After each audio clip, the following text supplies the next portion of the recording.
Assalamualaikum warahmatullahi wabarakatuh. Akkam jirtan obboleeyyantii kabajamtoota fi hordoftoota obsinaan fuun baga nagaa walitti dachaanii har'as akkuma argitan nyaata daa'imaa hojjechuudhaaf wantoonni nu barbaachisan oats yookaan hajjaa jedhamanatti fakkaata afaan kennaan appil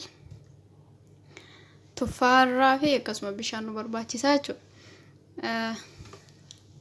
Ana appilii kukutadhee qopheeffadheen jira.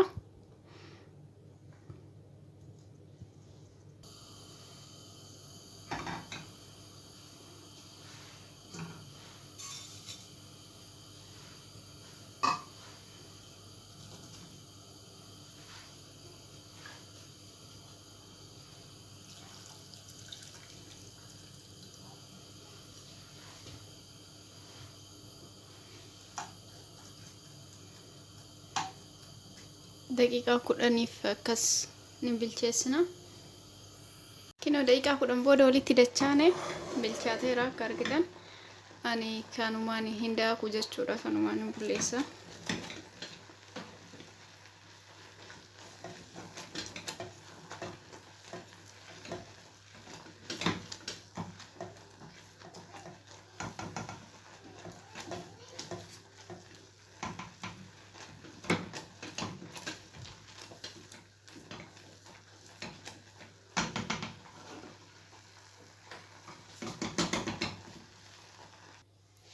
Kumargitaan isin shukkara warri wanno sanin qabne jechuudha kana shukkaadhaan illee bulleessuu dandeettanii bullaa'ee jira jechuudha appiliini irratti kinooti akkuma argitan maashaallaadha.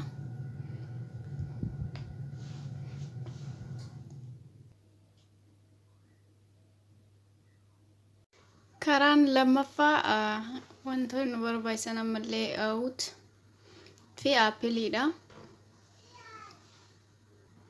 Bishaanii jechuudha.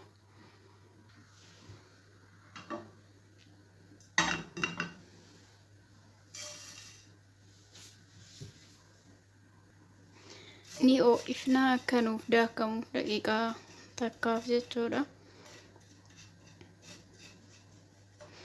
Akka sirriitti nuuf daakamuuf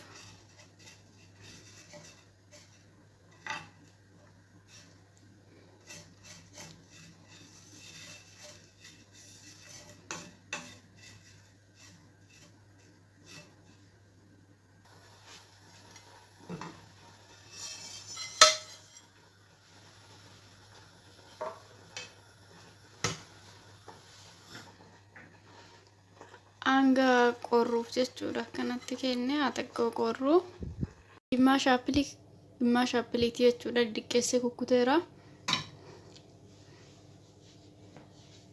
bishaan birciqoo sinii shaayii xiqqoo jechuudha asii takka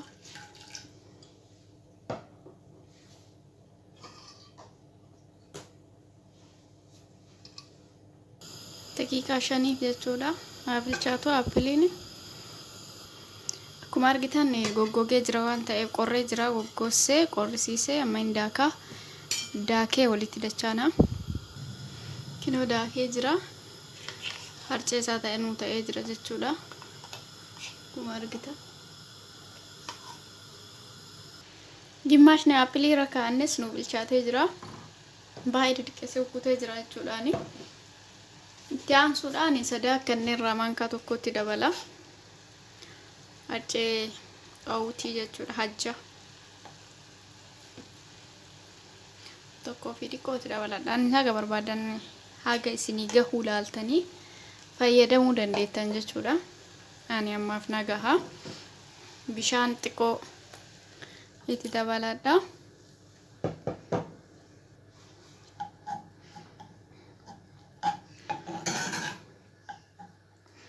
Waliin dhahee daqiiqaa murasa daqiiqaa 3 caalaa turu daqiiqaa 3 akkas hin bilcheessa.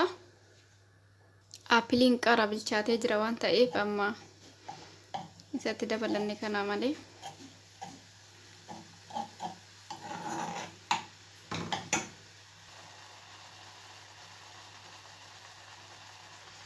kinoo nu bilchaatee jira. Namni barbaadan bakka bishaanii aannanis fayyadamuu dandeettanii akka argitan kanaa kinoo maashaallaadha. Daa'ima ji'a 7 hanga 12 ji'a 7 ol jechuudha. Akka waggaatittu fayyadamuu fi hin dandeettanii yookaan immoo daakuullee dandeettan jechuudha. Yoo appiliin itti jajjabaataa sodaattan yookaan immoo faaquudha kan kaarotii itti faaqan sanii jechuudha. Kana fakkaataa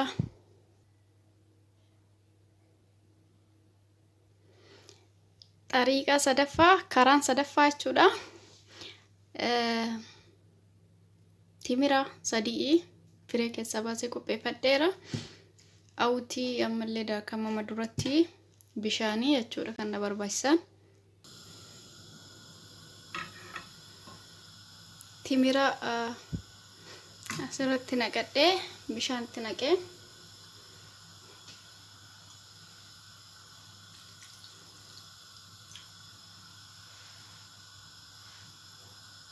timira akkanatti maankaadhaan itti butuchaa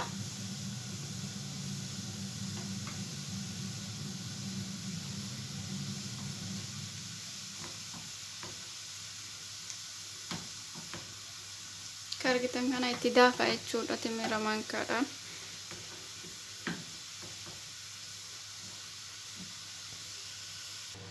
timirri itti bullaahee jira. Amma mootuyyuu hajjaa yookaan awut maankaa tokkotti dabaladha. Bishaan xiqqoo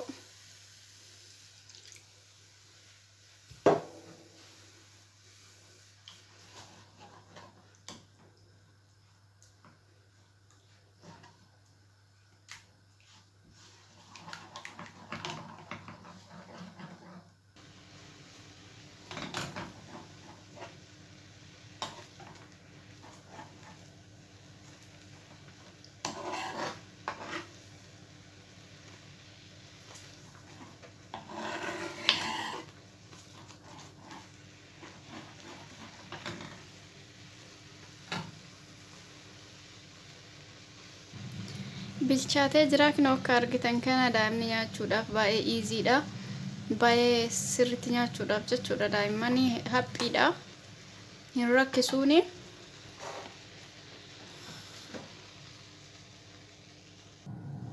Kana fakkaataa waan wajjin turtaniif galatoomaa. Karaa sadeenuu akka jaalattan abdiin qabaa. Nagaa har'anaaf turaa hanga viidiyoo biraatiin walitti deebinutti daa'imman keessaniif hojjedhaa. Baay'ee faayidaa qaba. Hajjaanii akkuma beektan nama guddaaf xiqqaafis jechuudha. Hojjedhaa fi isiniin jedha. Nagaa har'anaaf turaa. Sadeen hangamaatti wajjin hojjenne kana fakkaata. Warroonni chaanaalii kootiif haarawaa taatan sabiskiraayib godhaa. Maatii koo ta'aa. Galatoomaa. Nagaa har'anaaf turaa.